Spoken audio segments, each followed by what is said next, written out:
Hello students, আমি Nitish sir জ্ঞানজ্যোতি coaching সেন্টারের পক্ষ থেকে তোমাদের প্রত্যেককে জানাই আরো একবার স্বাগত।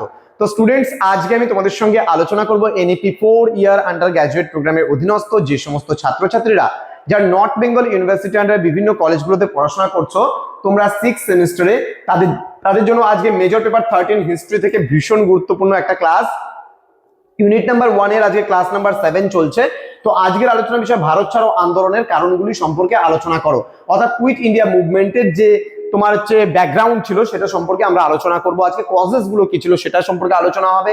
তোমরা যারা এখনো আমাদের চ্যানেলটিকে সাবস্ক্রাইব করনি তারা অবশ্যই চ্যানেলটিকে সাবস্ক্রাইব করে পাশে থাকা বেল আইকন অল প্রেস করে দেবে, যাতে নেক্সট টাইম থেকে কোনো ভিডিও আপলোড করলে তার নোটিফিকেশন তুমি সবার আগে পেতে পারো।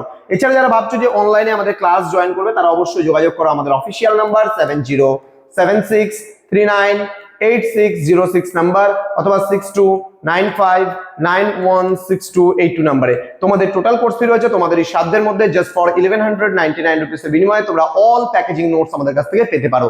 তো দেরি না করে আজই যোগাযোগ করো আমাদের সঙ্গে এবং যুক্ত হয়ে যাও আমাদের অনলাইন ক্লাসে। চলো শুরু করছি আজকের ক্লাসটা। আমাদের কোর্স ডিটেইলসে রয়েছে notes and PDF, doubt clearing sessions, recorded version classes, suggestions, mock টেস্টের সিরিজ এবং লাইভ ক্লাসেস পাবে ডাউট ক্লিয়ারিং সেশনের উপরে। চলো কি বলছে ভারত ছাড়ো আন্দোলনের কারণগুলির ক্ষেত্রে যদি আমরা বলি, আমি লাস্ট ক্লাসে ব্যাকগ্রাউন্ড সম্পর্কে আলোচনা করেছিলাম কুইট ইন্ডিয়া মুভমেন্টের। তো আজকে আমরা কারণগুলো আলোচনা করবো।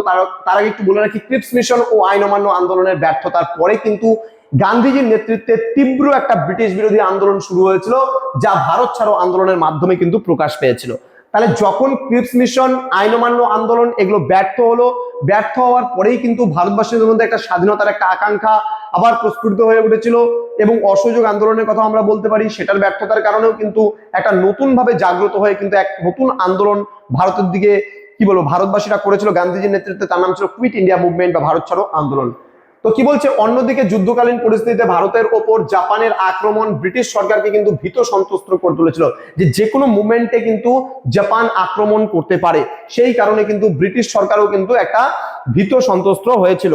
ঠিক আছে, ঠিক এই অবস্থায় গান্ধীজি 1942 খ্রিস্টাব্দের 26শে এপ্রিল হরিজন পত্রিকাতে ভারত ছাড়ো নামে একটি প্রবন্ধের মধ্যে বলেন যে ভারতে ব্রিটিশ শাসনের অবিলম্বে অবসান চাই, যে ভারতবর্ষে আর ব্রিটিশ শাসন টিকে থাকতে পারে না, এই অত্যাচারী সরকারকে বা অত্যাচারী শাসনকে এখান থেকে বিদায় জানাতে হবে।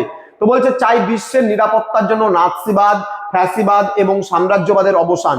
তাহলে কি বলছে, ভারতবর্ষের মধ্যে যেমন করে হোক নাৎসিবাদের অবসান ঘটাতে হবে, ফ্যাসিবাদের এবং সাম্রাজ্যবাদী যে শক্তি আছে তাদের কিন্তু অবসান ঘটাতে হবে।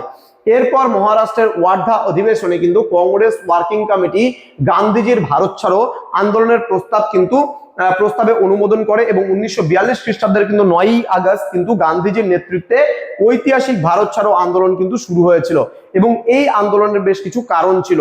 সেই কারণগুলো আমরা একে একে আলোচনা করব। কি বলছে, প্রথমত ক্রিপস মিশনের ব্যর্থতা, এটা একটা ভীষণ গুরুত্বপূর্ণ পয়েন্ট। কি বলছে, 1942 খ্রিস্টাব্দে ক্রিপস মিশন ভারতে আসে এবং এই মিশনের উদ্দেশ্য ছিল দ্বিতীয় বিশ্বযুদ্ধে ভারতীয়দের অংশগ্রহণ করানো।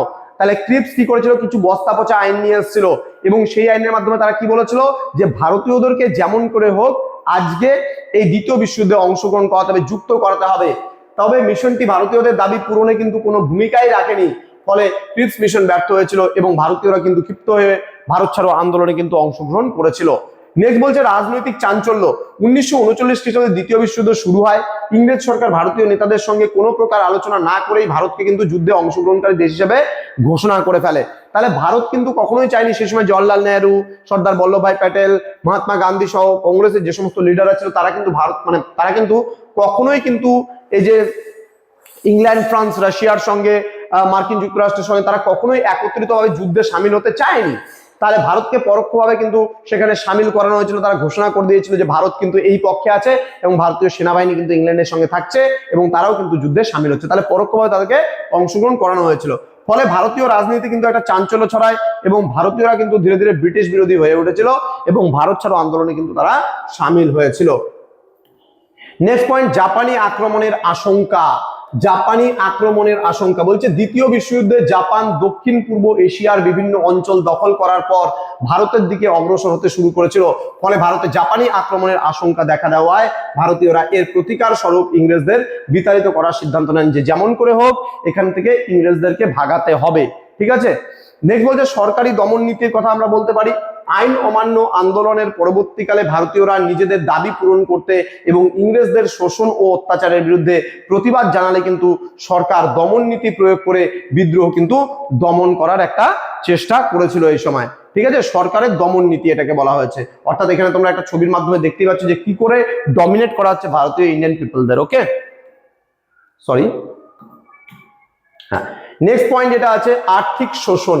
এবার কি হয়েছে, ইংরেজ সরকার ভারতীয়দের ওপর অত্যাধিক হারে রাজস্ব, দ্বিতীয় বিশ্বযুদ্ধ শেষ হলো। দ্বিতীয় বিশ্বযুদ্ধ শেষ হওয়ার পরে কিন্তু যে কোনো একটা যুদ্ধ হলে পরে অটোমেটিক্যালি জিনিসপত্রের দাম আকাশ ছোঁয়া হয়ে যায়। তো ভারতীয়দের কিন্তু ওপরে কিন্তু রাজস্বের হারটা বা ট্যাক্সের হারটা কিন্তু বাড়িয়ে দিয়েছিল। তো অর্থ লুণ্ঠন এবং সম্পত্তি বাজেয়াপ্তর মাধ্যমে কিন্তু আর্থিক শোষণ চালাতে থাকে, ফলে ভারতীয়রা অত্যন্ত ক্ষুব্ধ হয়ে ওঠে বা রেগে যায়। নেক্সট স্বাধীনতার স্পিচ্ছা। এবার দিনের পর দিন প্রত্যেকে একটা সময় দেখবা যে অত্যাচার মানুষ যদি তোমার উপরে করে এবং অত্যাচারের বাদ একটা সময় পরে যখন ভেঙে যাবে না, তখন তুমি সেটা সহ্য করতে পারবে না। তাহলে দিনের পর দিন তুমি টর্চার্ড হচ্ছ কারো দ্বারা, তাহলে এই টর্চার তুমি কতদিন সহ্য করবে? একটা সময় পরে তুমিও কিন্তু ভায়োলেন্ট হতে বাধ্য হবে, তাই না? তো বলছে, তো ভারতীয়দের মধ্যে জাতীয়তাবোধ ও স্বাধীনতার স্পৃহা জেগে উঠলে তারা প্রতিবাদ আন্দোলনের মাধ্যমে নিজেদের দাবি পূরণ করতে এবং স্বাধীনতা অর্জন করতে কিন্তু ব্যাকুল হয়ে ওঠে। ঠিক আছে, তো দেখতে পাচ্ছ মহিলারাও অংশগ্রহণ করেছিল হাতে হাত মিলিয়ে, সমস্ত পুরুষদের সঙ্গে কাঁধে কাঁধ মিলিয়ে, হাতে হাত মিলিয়ে তারা কিন্তু একসাথে কিন্তু এই ভারত ছাড়ো আন্দোলন মুখ কিন্তু হয়েছিল। তো এই ছিল আজকের ক্লাস। যারা আমাদের সঙ্গে যুক্ত হবে ভাবছো, আমাদের অফিসিয়াল নাম্বারটা সেভ করে রাখো, আমাদের সঙ্গে যোগাযোগ করো। ইতিমধ্যে প্রচুর ছাত্রছাত্রী আমাদের সঙ্গে যুক্ত হয়ে গেছে, ক্লাস করছে তারা অনলাইনে। তো তোমরাও যারা ভাবছো অনলাইনে যুক্ত হবে, যারা কলেজের স্টুডেন্ট বা স্কুলের স্টুডেন্ট তোমাদের ভাই বোনরা রয়েছে, তারা, আমি এই মুহূর্তে দাঁড়িয়ে একটা কথা তোমাদের বলতে চাই যে আমাদের ক্রিস্টিকল এডুকেশন প্লে স্টোরে অ্যাপ রয়েছে। তোমাদের জুনিয়র ভাই বোন যারা রয়েছে, যারা ফার্স্ট সেমিস্টার কিংবা সেকেন্ড সেমিস্টারে পড়াশোনা করছে কলেজগুলোতে, তারা কিন্তু অ্যাপের মাধ্যমে সমস্ত কোর্সগুলো পাচ্ছে। এবং আরেকটা কথা যেটা আছে, স্কুল স্টাডি বলে আমাদের ইউটিউব চ্যানেল আছে, SCHLL স্কুল স্টাডি।